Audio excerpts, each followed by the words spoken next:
안녕하세요, 풀비예요. 지난번에 올린 감자 스프 맛있게 만들어 드셨나요? 저희는 영상 찍고 3명이서 4인분을 싹싹 긁어서 먹었어요. 감자 스프에 사워크림을 얹어 먹으면 너무 맛있거든요. 근데 항상 사워크림이 많이 남아요. 그래서 오늘은 남은 사워크림을 이용해서 맛있는 바나나 브레드를 만들어 볼게요. 커피 케이크나 바나나 브레드에 사워크림을 넣으면 촉촉하고 맛있는데 많은 양이 들어가지 않아서 굳이 베이킹 하자고 사워크림을 사지 않게 되더라고요. 그래서 이렇게 사워크림이 애매하게 남았을 때 딱 굽기 좋은 케이크예요. 그럼 시작해 볼까요? 감자 수프를 계획했을 때부터 일부러 집에 있던 바나나 몇 개를 주방 구석에 숨겨놨어요. 바나나 브레드에 들어가는 바나나는 사놓은 지 시간이 좀 돼서 검은 반점도 있고 단맛과 향이 진한 바나나로 만들어야 맛있거든요. 근데 그 전에 바나나가 눈에 보이면 다 먹어버리기 때문에 눈에 띄지 않는 곳에 둬야 해요. 감자 스프 만들고 바로 바나나 케이크를 굽기 위한 저의 큰 그림이었다고 할까요? 사워크림과 계란을 미리 실온에 30분 정도 꺼내 놓고 건포도도 따뜻한 물에 불려서 오동통하게 만들어 줄게요. 이제 반죽을 해볼까요? 반죽이 순식간에 끝나기 때문에 오븐을 예열하고 시작할게요. 바나나 브레드를 구울 때는 저는 바나나를 먼저 으깨는데 어떻게 그릇을 적게 사용할 수 있을까 고민을 하다가 버터를 먼저 녹이고 바나나를 으깼는데 나쁘지 않더라고요. 그래서 버터를 먼저 전자레인지에 녹여줄게요. 버터가 너무 뜨거우면 온도가 내려가기를 또 기다려야 하기 때문에 20초 정도만 돌려줬어요. 바나나는 껍질을 제외한 무게입니다.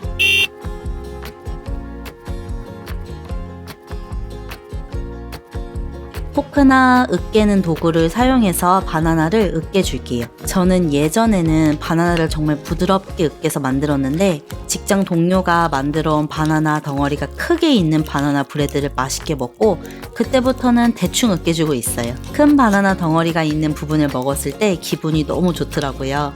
나중에 바나나도 따로 썰어서 넣어줄 거예요.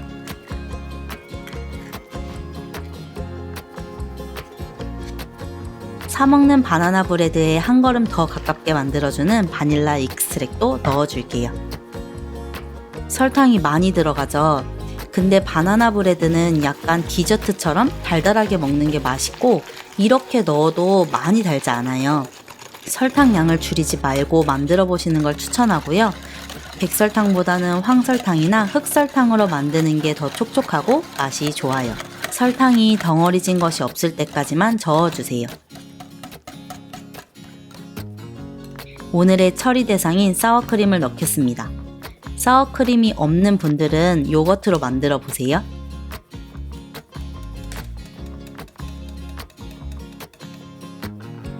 원볼 베이킹이면 너무 좋겠지만 설거지를 하나 더 하더라도 가루 재료를 따로 섞어주는 것이 바나나 브레드를 실패하지 않기 위해 꼭 필요하다고 생각해서 가루 재료는 다른 그릇에 계량을 해줄게요. 시나몬 가루는 꼭 넣어서 만들어 보세요. 막상 바나나 브레드를 먹으면 시나몬의 맛이나 향이 확 나지는 않지만 달고 단순할 수만 있는 바나나 브레드의 맛을 좀 더 조화롭게 만들어줘요. 시나몬을 좋아하시는 분들은 조금 더 넣어도 맛있게 드실 것 같아요. 바나나 브레드에는 보통 견과류가 많이 들어가 있잖아요. 근데 저는 빵에 들어간 견과류를 그렇게 좋아하지 않아요. 대신 건포도를 넣고 만드는데 이건 제 친구 어머님의 바나나 브레드 레시피에서 배운 거예요. 제 친구가 견과류를 좋아하지 않아서 어머님이 견과류 대신 건과일을 넣고 바나나 브레드를 만든다고 하시더라고요. 건포도 대신 초코칩을 넣어도 맛있어요. 지인분들의 바나나 브레드를 먹어보면 다 뭐 옛날 할머니 때부터 만들던 레시피야 이런 말을 많이 들어요. 비슷한 것 같지만 다 스토리가 있고 특별한 재료가 들어가 있더라고요. 참고로 제 바나나 레시피는 제 여러 지인분들의 할머니, 어머님의 레시피를 짬뽕해서 이렇게도 해보고 저렇게도 해보다가 정착하게 된 레시피예요. 이렇게 바나나를 뭉텅뭉텅 잘라 넣은 바나나 브레드를 먹으면 누구와 같이 나눠 먹든지 간에 나 지금 완전 큰 바나나 조각 먹었어 하고 이렇게 웃으면서 말하게 되거든요. 그래서 바나나 브레드를 구울 때면 늘 그 장면이 떠올라서 기분이 좋아요. 마른 가루가 보이지 않을 때까지 섞어줄게요. 너무 많이 섞으면 글루텐이 생기기 때문에 가볍게 섞어주세요. 미니 오븐에 굽고 싶어서 미니 로프팬을 사용해 줄게요.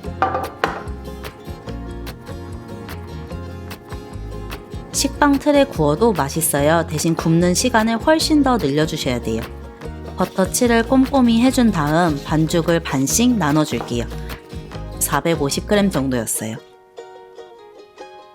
탕탕 쳐서 기포를 빼줄게요.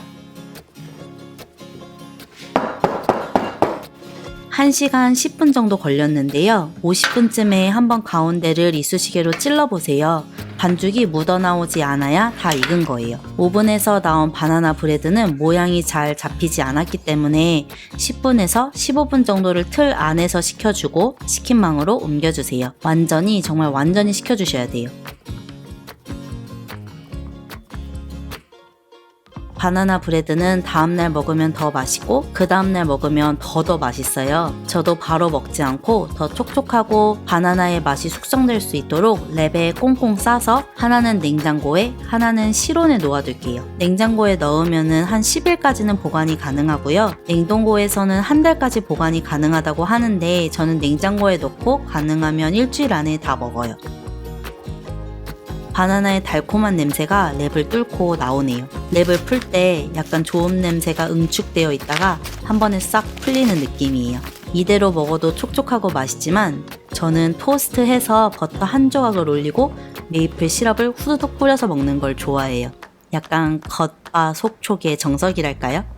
또 프렌치 토스트 만들어 먹어도 정말 맛있어요. 오늘은 만들 때마다 기분이 좋아지는 바나나 브레드를 만들어 봤는데 어떠셨나요? 여러분들도 만들어서 함께 있으면 즐거운 사람들과 함께 먹어보세요. 아마 그 기억 때문에 바나나 브레드가 왠지 더 달달하고 따뜻하게 기억될 거예요. 오늘도 제 영상을 끝까지 시청해 주셔서 감사하고요. 궁금하신 점이나 보고 싶은 영상은 댓글로 알려주세요. 쉽게 만들고 맛있게 드셨으면 좋겠습니다. 우리 그럼 또 봐요.